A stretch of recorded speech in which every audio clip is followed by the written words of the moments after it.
ओम नमो भगवते वासुदेवाय। ओम नमो भगवते वासुदेवाय। ओम नमो भगवते वासुदेवाय। भगवान के भक्तजन जो पुरुषोत्तम मास की कथा सुन रहे हैं, पुरुषोत्तम मास की आज चौथे अध्याय की कथा हम आपको सुनाएंगे। भगवान के सभी भक्तजनों को, सभी पार्षदों को मेरा नमस्कार, मेरा प्रणाम। सबसे पहले हम सभी लोग भगवान का ध्यान करेंगे, भगवान पुरुषोत्तम का ध्यान करेंगे। शांताकारं भुजगशयनं पद्मनाभं सुरेशं विश्वाधारं गगनसदृशं मेघवर्णं शुभांगं लक्ष्मीकान्तं कमलनयनं योगिभिर्ध्यानगम्यं वन्दे विष्णुभवभयहरं सर्वलोकैकनाथनम्। अब हम सभी लोग भगवान राम का ध्यान करेंगे। ध्याये दाजानुबाहुं धृत सरधनुषं बद्ध पद्मासनस्थं पीतम्बासो वसानं नौकमलदल स्पर्धिनेत्रं प्रसन्नं वामाङ्करुणशीतामुखकमलमिललोचनं नीरधावं नानालंकारदीप्तं दददु मुरजटामंडलम रामचंद्रम। जो धनुष बाण धारण किए हुए हैं, वद्ध पद्मासन से विराजमान हैं, पीतांबर पहने हुए हैं, जिनके प्रसन्न नयन नूतन कमल दल से स्पर्धा करते हैं, तथा वाम भाग में विराजमान श्री सीता जी के मुख कमल से मिले हुए हैं। उन आजान बाहु मेघ श्याम नाना प्रकार के अलंकारों से विभूषित तथा विशाल जटाजूड़धारी मैं श्री रामचंद्र जी का ध्यान करता हूँ। अब हम सभी लोग भगवान शिव का ध्यान करेंगे। श्रावण मास का मलमास है। हम सभी लोग भगवान शिव को ध्यान में लाएंगे। कर्पूर गौरम करुणावतारम संसार सारम भुजगेन्द्रहारम सदा वसंतम हृदयारविंदे भवं भवानी सहितं नमामि। त्वमेव माता च पिता त्वमेव त्वमेव बन्धु च सखा त्वमेव त्वमेव विद्या द्रविणं त्वमेव त्वमेव शरवं मम देवदेवम्। आज चतुर्थो अध्याय का पाठ हम आपको महात्म में आपको सुनाएंगे। शृणु नारद वक्षे अहम लोकानां हितकाम्यया अधिमासेन यत प्रोक्तम हरेरग्रे शुभम वच। श्री नारायण ने कहा, हे नारद, भगवान पुरुषोत्तम के आगे अधिमास ने जो शुभदायक बातें कही, उन बातों को लोक कल्याण की कामना से मैं कह रहा हूँ, आप सुनिए। अधिमास ने कहा, हे नाथ कृपा सागर, हे हरि, जो मुझसे शक्तिशाली है, उन्होंने ये मलमास है ऐसा कहकर मुझको अपनी पंक्ति से बाहर निकाल दिया है। ऐसे मुझ बहिष्कृत और दीन तथा शरणागत की आप क्यों नहीं रक्षा कर रहे हैं? अपने अधिपतियों वाले महीनों द्वारा शुभ कर्मों में वर्जित, अधीश्वर रहित और मलिन मुझको देखते हुए भी आपकी दयालुता कहाँ चली गई है? और आज आपने ऐसी कठोरता कैसे अपना ली है? दुराचारी कंस रूपी अग्नि से जैसे अपने वामदेव की पटरानी देवकी की सुरक्षा की, वैसे ही हे दीनों पर दया करने वाले, बताइए आज मैं शरण में आए हुए मेरी रक्षा क्यों नहीं कर रहे? प्राचीन काल में महाराजा द्रुपद की कन्या द्रौपदी की दुराचारी दुशासन से जैसे आपने रक्षा की, वैसे ही ये दीनवत्सल बताइए आज शरण में आए हुए मेरी रक्षा आप क्यों नहीं कर रहे हैं। यमुना के काली दह में नागराज के विष से जैसे आपने ग्वाल वालों और गौओं की सुरक्षा की, वैसे ही दीनदयाल बताइए आज शरण में आए हुए मेरी रक्षा आप क्यों नहीं कर रहे हैं। वज्र में पशुपालकों और उनकी नारियों की आपने सरपत के वन में आग लगने पर उस समय जैसे रक्षा की, वैसे ही दीनानाथ आज शरण में आए हुए मेरी रक्षा आप क्यों नहीं कर रहे हैं। मगध राज जरासंध के बंदी गृह में पड़े हुए नरेशों को जैसे बंधन से मुक्ति दिलाई है, वैसे ही दीनबंधु आज शरण में आए हुए मेरी रक्षा आप क्यों नहीं कर रहे हैं। आपने ग्राह के मुख में गए हुए गजराज को जैसे झट से आकर उबार लिया, वैसे ही दीनों की सुधि लेने वाले मैं आज शरण में आए हुए मेरा उद्धार क्यों नहीं कर रहे। श्री नारायण ने कहा, इस प्रकार भगवान से निवेदन कर अधिपति रहित मलमास विश्वेश्वर के सामने खड़ा खड़ा आंसू बहाता हुआ चुप हो गया। उस समय उसकी ऐसी देखकर भगवान श्री हरि शीघ्र ही दयार्द हो गए और सम्मुख खड़े हुए मुंह लटकाए हुए अधिमास से बोले। श्री हरि ने कहा, हे वत्स, क्यों दुख संताप हो रहे हो। ऐसा कौन सा भारी क्लेश है जो तुम्हारे में समा गया है। तुम कष्ट सागर में पड़े हुए हो, मैं तुम्हारा उद्धार करूंगा। शोक करना छोड़ दो, क्योंकि जो मेरी शरण में आ गया है फिर उसे शोक करने योग्य कुछ नहीं रह जाता। यहाँ आकर भारी से भारी दुखिया और पतित भी शोक से मुक्त हो जाते हैं।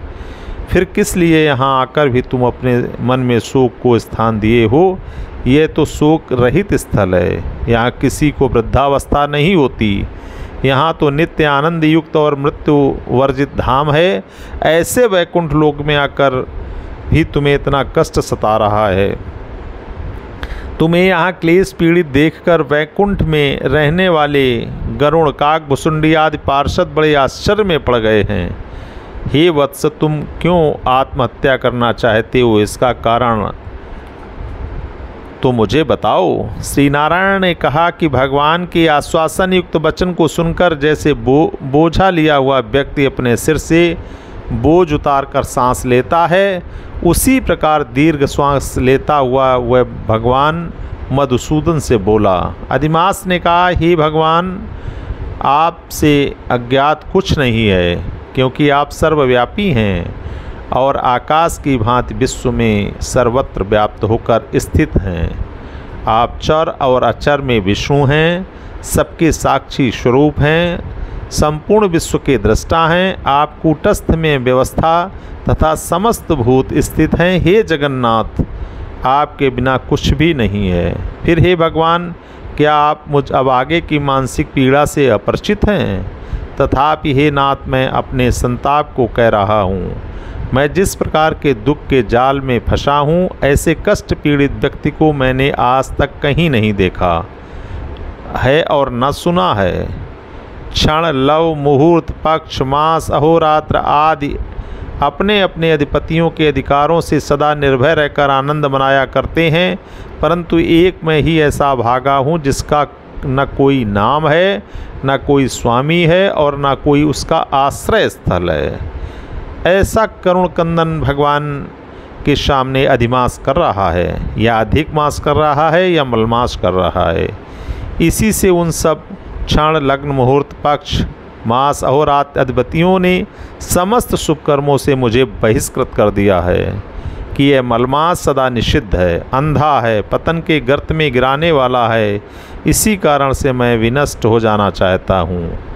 अब जीवन धारण करने का रंज मात्र भी उत्साह नहीं रह गया है। बुरी तरह जीवन बिताने की अपेक्षा मर जाना श्रेयकर है। जिसका हृदय सदा जलता रहे वह कैसे सुखपूर्वक जी सकता है। हे महाराज, इससे अधिक मुझको कुछ कहना नहीं है। आप दूसरों को कष्ट में पड़ा हुआ नहीं देख सकते। आप परोपकार परायण हैं, इसी कारण वेदों और पुराणों में पुरुषोत्तम के नाम से विख्यात हैं। आप अपने धर्म का विचार करके जैसी रुचि हो वैसा कीजिए। मुझ जैसे साधारण प्राणी द्वारा आप जैसे महान प्रभु से घड़ी घड़ी वही बात दोहराना ठीक नहीं है, किंतु मैं फिर कहूँगा कि मैं आत्महत्या करूँगा और मैं अपनी जान दे दूँगा, मैं अवश्य प्राणों को छोड़ दूँगा। हे नारद जी, इतना कहकर वह मलमास चुप हो गया और श्री लक्ष्मीपति के समीप एकाएक धड़ाम से गिर पड़ा। उसे वहाँ इस प्रकार गिरते हुए देखकर वैकुंठ की सभा निवासियों को बड़ा विस्मय हुआ। श्री नारायण जी ने कहा, इतना कहकर चुप हुए अधिमास से अत्यंत करुणा के भार से दबे हुए श्री कृष्ण जी मेघ के समान गंभीर और सुंदर वाणी में शिशिर ऋतु की चंद्र किरणों की भांति शांतिदायक वचन बोले। नारायणस्य निगमार्धिपरायणस्य पापौघवर्धिवड्वाग्निवचो अवदातं सुत्वा प्रहर्षितमना मुनिरावभाषे शुश्रूप सुरादिपुरुषस्य वाचांसि विप्रा।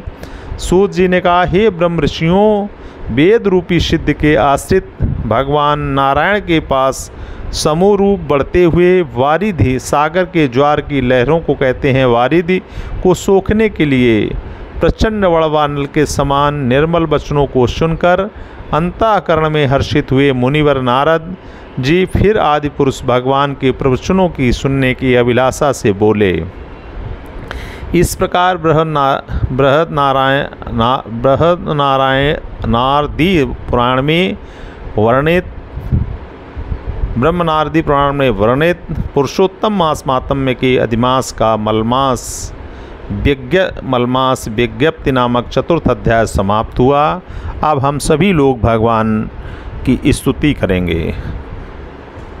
श्री रामचंद्र कृपालु भज मन हरण भव भय दारुणम नव कंजलोचन कंज मुख कर कंज पद कंजारुणम कंदर्प अगणित अमित छवि नवनील नीरद सुंदरम पटपीत मानहु तड़ित रुचि सुचि नौमि जनक सुतावरम भजु दीन बंधु दिनेश दानव दैत्य वंश निकंदनम रघुनंद आनंद कंद कौशल चंद दशरथ नंदनम शिर मुकुट कुंडल तिलक चारु उदारु अंग विभूषणम आजानुभुज शर चाप धर संग्राम जित खर दूषणम हित वदति तुलसीदास शंकर शेष मुनि मनरंजनम मम हृदय कंज निवासु कुरु कामादिखल दल गंजनम मनुजाहि राचे मिलहि सोवरु सहज सुंदर सांवरो करुणा निधान सुजान सीलुषने हुजानत रावरो एह भांति गौरी शीश सुनिशिय सहित रशियली तुलसी भवानी पूजि पुनि पुनि मुदित मन मंदिर चली जानी गौरी अनुकूल सिय हिय हर सुन जाई कही मंजुल मंगल मूल बाम अंग फरकन लगे। बोलो वल सियावल रामचंद्र, बोलो वल सियावल रामचंद्र की जय। सभी पार्षदों भक्तजनों को मेरा प्रणाम, सभी को मेरा नमस्ते।